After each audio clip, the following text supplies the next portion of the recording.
ইতিহাসকে সঙ্গে করে কোয়ার্টারে যাবার লড়াইয়ে কিছুক্ষণ পর ব্রাজিলের বিপক্ষে নামছে নরওয়ে। সরকারি প্রচারে প্রধানমন্ত্রীর ছবি ব্যবহার নিষিদ্ধ, সশস্ত্র বাহিনীকে পেশাদারিত্ব বজায় রাখার আহ্বান। দল হিসেবে কার্যক্রম নিষিদ্ধ আওয়ামী লীগের মানবতা বিরোধী অপরাধের তদন্ত চলছে, চিফ প্রসিকিউটর। লাখো মানুষের অশ্রুসিক্ত প্রার্থনায় ইমাম খামেনির জানাজা, বিশ্ব নেতাদের সরব উপস্থিতি।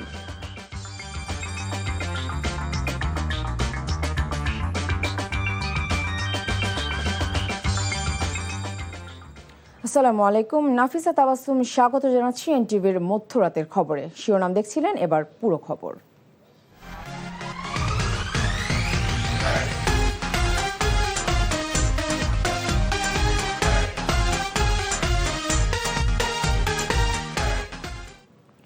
শুরুতেই বিশ্বকাপের খবর।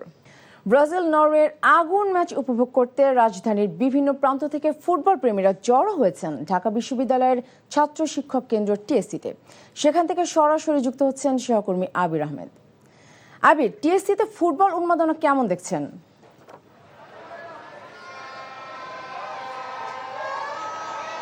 আপনি আমার পিছনে দেখতেই পাচ্ছেন, আমার পিছনে প্রচুর ব্রাজিলের সমর্থক রয়েছেন। সেই সন্ধ্যা থেকে তারা টিএসসি এলাকায় অবস্থান নিচ্ছেন। তারা এমনটি বলছেন যে তাদের এই যে ব্রাজিলের মিশন হেক্সা তারা পূরণ করেই, অর্থাৎ আজকে নরওয়েকে তারা হারিয়েই তারা বাসায় ফিরবেন। এবং আপনাকে যদি বলি, আজ বিশ্বকাপের শেষ ষোলোর অন্যতম আকর্ষণীয় লড়াই ব্রাজিল ভার্সেস নরওয়ে। কাগজে কলমে যদিও ফেভারিট ব্রাজিল, তবে নরওয়েকে হালকাভাবে দেখার মোটেই সুযোগ নেই, এমনটি সমর্থকরা কিন্তু বলছেন। ব্রাজিল কোচ কার্লো আনচেলত্তির অধীনে ধীরে ধীরে ছন্দে ফিরেছে ব্রাজিল। আগের ম্যাচে জাপানকে হারিয়ে আত্মবিশ্বাস নিয়েও তারা মাঠে নেমেছে। এর আগে যদিও দুই একটি ব্রাজিলের যে খেলাগুলো ছিল, সেই খেলাগুলোতে তাদের পারফরমেন্স আশানুরূপ হয়নি, এমনটি বলছিলেন ব্রাজিলের যারা সমর্থকরা। তারা যদিও আগের যে ম্যাচটি জাপানকে হারিয়ে তারা আত্মবিশ্বাস আবারও ফিরে পেয়েছে, এমনটি তারা বলছেন। অন্যদিকে মিডফিল্ডে লুকাস পাতিদার অনুপস্থিতি ব্রাজিলের বড়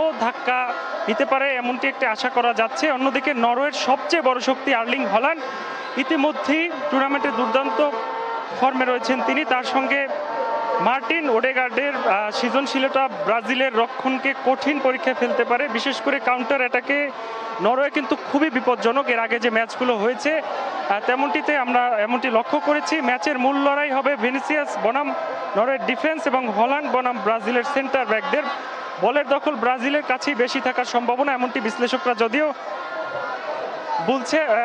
বলছেন। এবং আমি যদি বলি, ব্রাজিল ফেভারিট থাকলেও এখন পর্যন্ত যে কয়টি ব্রাজিলের সাথে নরওয়ে ফেস করেছে তার মধ্যে কিন্তু ড্র হয়েছে, এবং এখন পর্যন্ত নরওয়ের বিপক্ষে ব্রাজিল কিন্তু একটিও জয় পায়নি, এমনটি কিন্তু ইতিহাস বলছে। যদিও এখন পর্যন্ত বিশ্লেষকরা বলছে যে আজকে ব্রাজিল ফেভারিট, এবং এখানে যারা দর্শক রয়েছেন ব্রাজিলের তারা বলছেন যে তারা এই জয় নিয়ে মিশন হেক্সা পূরণ করেই তারা এখান থেকে যাবেন, এবং দর্শকদের উচ্ছ্বাস এখানে লক্ষ্য করতে পারছি। সবশেষ আপনাকে যেমনটি বলবো যে ব্রাজিলের পক্ষে এই ম্যাচ যেটা কিন্তু খুব একটি সহজ হবে না, কারণ নরওয়ের বিপক্ষে তারা এখন পর্যন্ত একটি ম্যাচও জিততে পারেনি। সেক্ষেত্রে কিন্তু নরওয়ে এগিয়ে রয়েছে।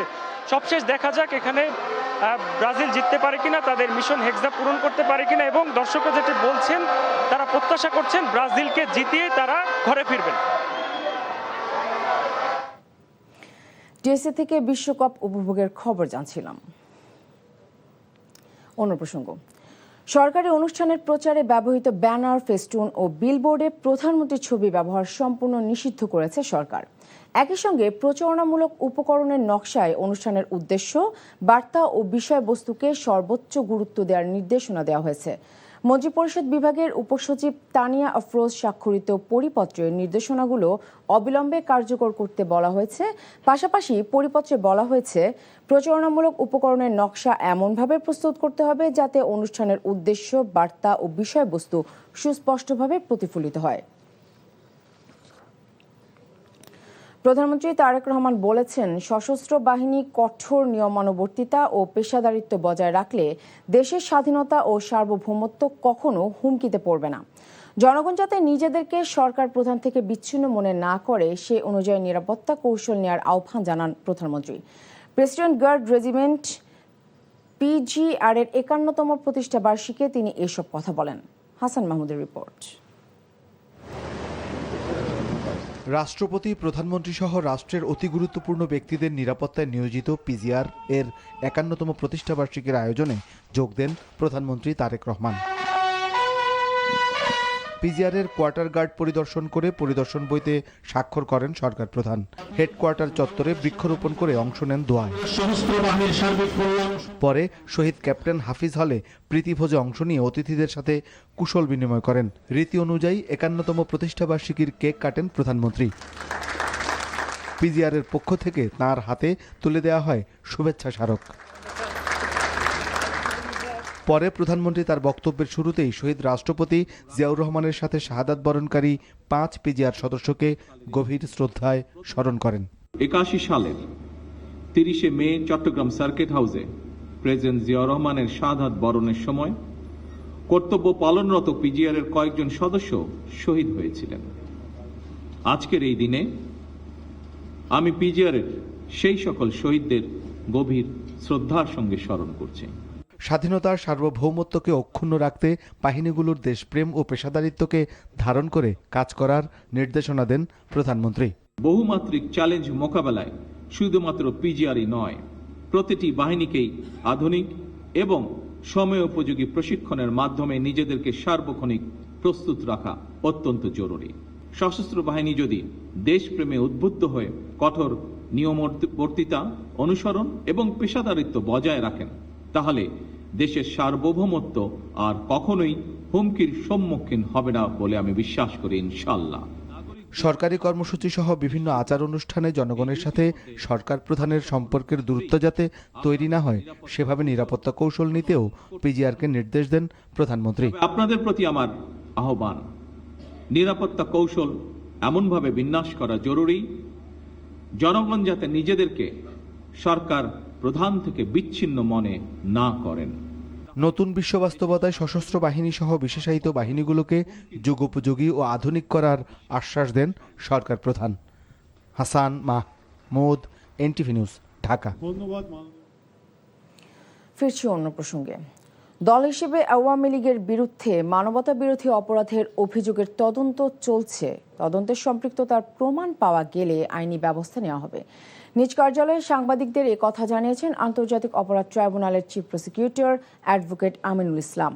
মৃত্যুদণ্ডপ্রাপ্ত পলাতক শেখ হাসিনার দেশে ফিরে বিচার মোকাবেলা করা উচিত বলেও মনে করেন চিফ প্রসিকিউটর। আমিনুল ইসলাম আরও বলেন, আওয়ামী লীগই আন্তর্জাতিক অপরাধ ট্রাইব্যুনাল আইন এবং সন্ত্রাস বিরোধী আইন তৈরি করেছিল। এখন এই দুই আইনেই দলটির বিচার করা সম্ভব। আপনারা যেভাবে শুনেছেন আমিও একইভাবে শুনেছি। একটু আপনাদেরকে, আমাদের এখানে যে ইনভেস্টিগেশনটা চলমান আছে, আমাদের পক্ষ থেকে কোনো ধরনের হস্তক্ষেপ নাই। তদন্ত সংস্থা স্বাধীনভাবে তদন্ত করছে। যদি আওয়ামী লীগের বিরুদ্ধে সংগঠন হিসেবে প্রাথমিক অভিযোগ প্রমাণিত হয়, তারা আমার কাছে রিপোর্ট সাবমিট করলে প্রয়োজনীয় ব্যবস্থা আমি নিব। ট্রাইব্যুনালে আমরা আমাদের একই আইন আছে, আওয়ামী লীগের সংগঠনটিকে ব্যান করে দেওয়ার বিধান আছে। মারা গেছেন প্রাবন্ধিক, রাষ্ট্রচিন্তাবিদ এবং বাংলা একাডেমির সভাপতি অধ্যাপক আবুল কাশেম ফজলুল হক। বিকেলে হৃদরোগে আক্রান্ত হয়ে তিনি মারা যান। নিজ বাসায় হঠাৎ অসুস্থ হয়ে পড়ায় মিরপুরের একটি হাসপাতালে নেওয়া হলে রোববার বেলা ৩টার দিকে শেষ নিঃশ্বাস ত্যাগ করেন তিনি।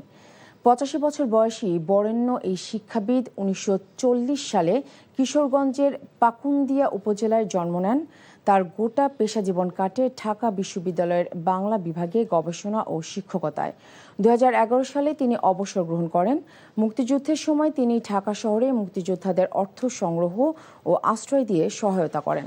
অধ্যাপক ফজলুল হক ২০১৫ সালে রাজধানীর আজিজ সুপার মার্কেটে নিজ অফিসে সন্ত্রাসী হামলায় নিহত জাগৃতি ফাউন্ডেশনের স্বত্বাধিকারী ফয়সাল আরেফিন দীপনের বাবা।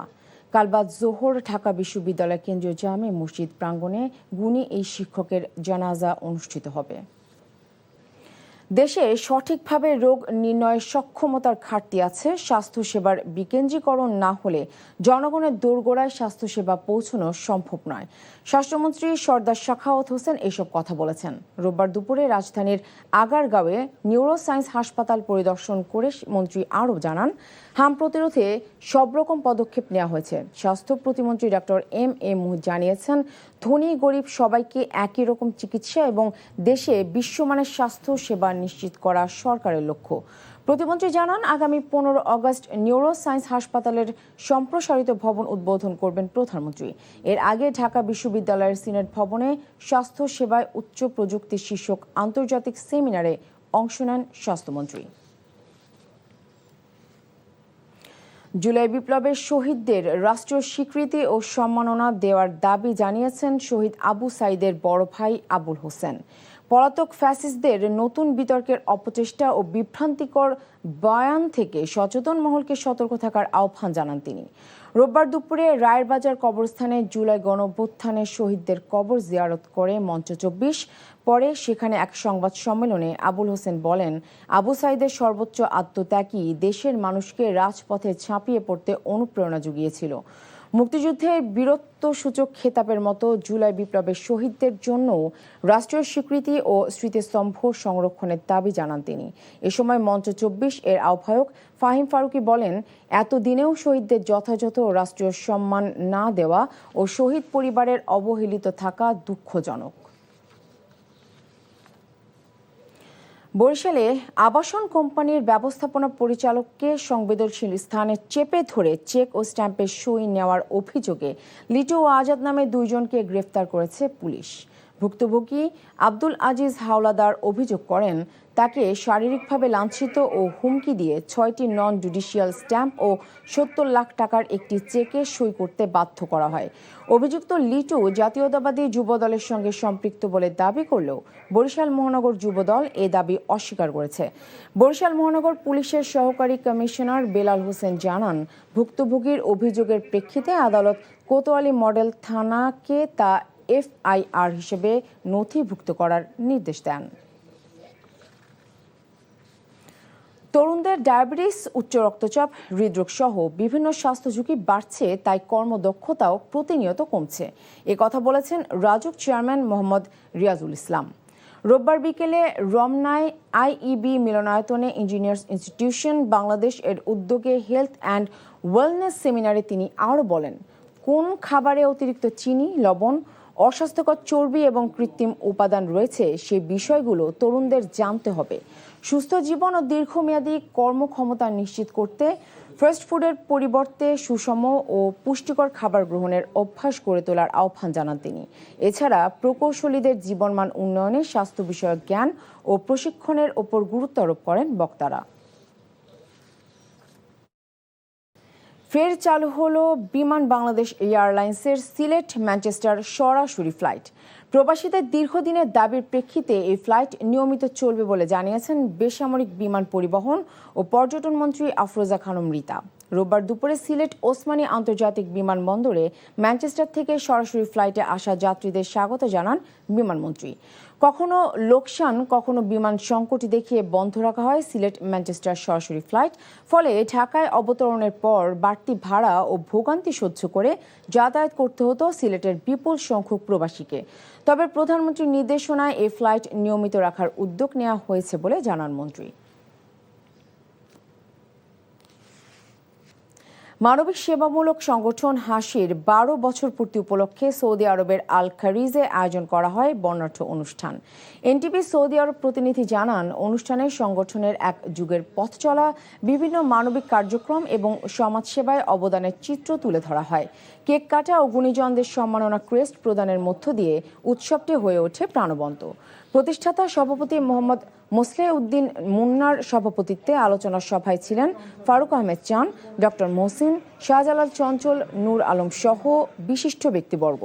মানুষের মুখে হাসি ফোটানোর প্রত্যয় নিয়ে যাত্রা শুরু করেছিল মানবিক সেবামূলক সংগঠন হাসি। শেষ 16-র আকর্ষণীয় লড়াইয়ে সোমবার রাতে মুখোমুখি হচ্ছে স্পেন পর্তুগাল। এই ম্যাচের উন্মাদনা ছড়িয়ে পড়েছে সহ আয়োজক দেশ কানাডাতেও। সেখানে আছেন সিনিয়র করেসপন্ডেন্ট কুশল ইয়াসির। কিছুক্ষণ আগে জানিয়েছেন সেখানকার সর্বশেষ অবস্থা। ইউরোপিয়ান নেশনস লিগ আর ইউরো চ্যাম্পিয়নশিপের 2 চ্যাম্পিয়নের লড়াই, পর্তুগাল এবং স্পেনের কথা বলছি। সব মিলে একটি হাড্ডাহাড্ডি লড়াই হবে এমন প্রত্যাশা নিয়ে ইউরোপের যে ফুটবল সমর্থকরা রয়েছেন তারা অপেক্ষা করছেন যে ক্রিশ্চিয়ানো রোনালদো এবং তরুণ লামিনে ইয়ামালের এই লড়াইটা কেমন হবে। তাদের 2 দলেরই লক্ষ্য কোয়ার্টার ফাইনাল যে দল উঠবে তারাই কিন্তু কোয়ার্টার ফাইনাল নিশ্চিত করবে এবং সব বিবেচনায় এই ম্যাচকে ঘিরে কিন্তু দারুণ উত্তেজনা বিরাজ করছে এবং দুই দলের মধ্যে পর্তুগাল তারা গ্রুপ পর্বে কিন্তু তেমন ভালো করতে পারেনি, তারা রানার্স আপ হিসাবে যে নকআউট পর্ব সেটি নিশ্চিত করে এবং একটি বড় চ্যালেঞ্জের মুখোমুখি হয়েছিল তারা ক্রোয়েশিয়ার বিপক্ষে কোনো মতে ম্যাচটি জিতে মাঠ ছাড়ে ক্রিশ্চিয়ানো রোনালদোর দল। অন্যদিকে স্পেন কিন্তু নকআউট পর্ব সেখানে দারুণ ফুটবল খেলেছে, তারা অস্ট্রিয়ার বিপক্ষে 3-0 ব্যবধানে দাপুটের লড়াই করেছে এবং সব বিবেচনায় এই ম্যাচটি একটি দারুণ প্রতিদ্বন্দ্বিতাপূর্ণ ম্যাচ হতে চলেছে।